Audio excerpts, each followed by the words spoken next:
Well, this morning we're getting a closer look at the devastation in Florida after Hurricane Michael swept through there. These are the heavy winds and the rain that was captured on camera right outside NBC anchor Lester Holt's hotel room last night. Yeah, look at what happened. Lester and his team covering the hurricane had to actually stop reporting and put this mattress up against the window for their own safety, and it's a good thing they did that. Yeah, just one floor above them in their producer's room, the window glass was actually completely shattered by the hurricane, sending glass all over that room. Lester says once the storm eventually passed, the damage could be seen for miles. Yeah, then around midnight, Michael was downgraded to a tropical storm. But for people in Florida, that damage, of course, already done. Matt McCutcheon in studio with us this morning with what some homeowners in the Panhandle will be coming home to after that storm. Matt, good morning. Good morning to you. This morning, we're learning that winds really topped expectations, roaring up to 155 miles per hour when Michael slammed into Florida.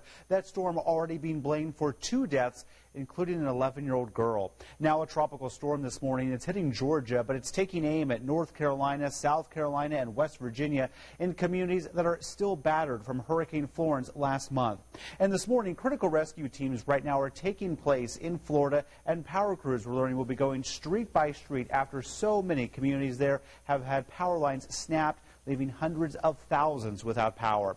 This is the worst storm to ever hit the Panhandle, with storm surges washing through communities and turning streets into rivers. Winds have shattered windows, ripped off roofs, and brought buildings crashing down. And while Michael may be now a memory in Florida, its impact will be felt for several weeks to come.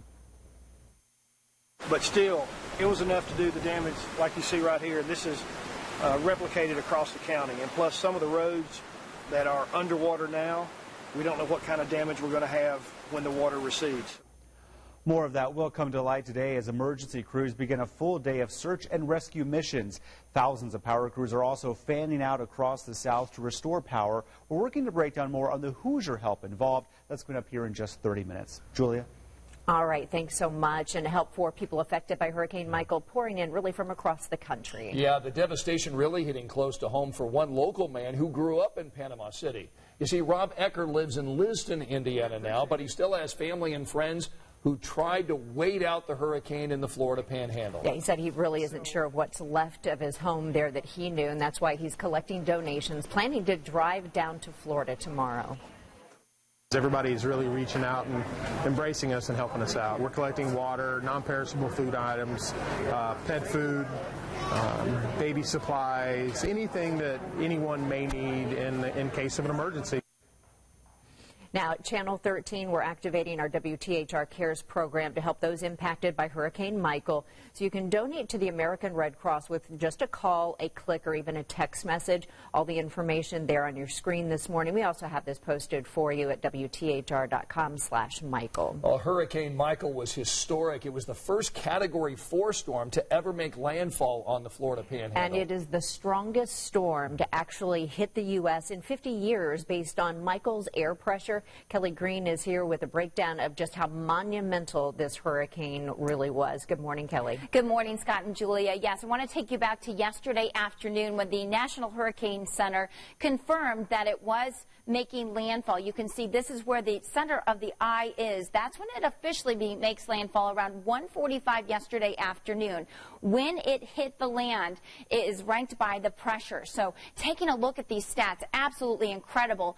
We have to go back to 1935 before the storms were actually named anything. Labor Day storm with 892 millibars of pressure. That's incredibly low. That's what causes these strong winds. Number 2 was Camille with 900 millibar. Michael, 2018, 919 millibar of low pressure. That causes those winds to really kick up. And when we look at the wind speeds, we look at knots, and that's actually slower than miles per hour. So when we look at the Labor Day one that had 160 knots of wind, Camille had 150 knots. Andrew, 1992, you probably remember that, 145. And Michael, 135 knots of pressure. When we actually look at the historical tracks of Katrina, Camille, and Andrew. Notice they all come up right through the Gulf of Mexico. That's where that really warm energy comes from the ocean, causing those storms to be so incredibly strong. Wouldn't be out of the question if they do change the stats of Michael from yesterday. We could see it upgraded. It was only 2 miles per hour short of a Category 5 hurricane. Yeah, it was a monster by just about any measurement. Kelly, thanks. Well, all eyes are on the stock market today.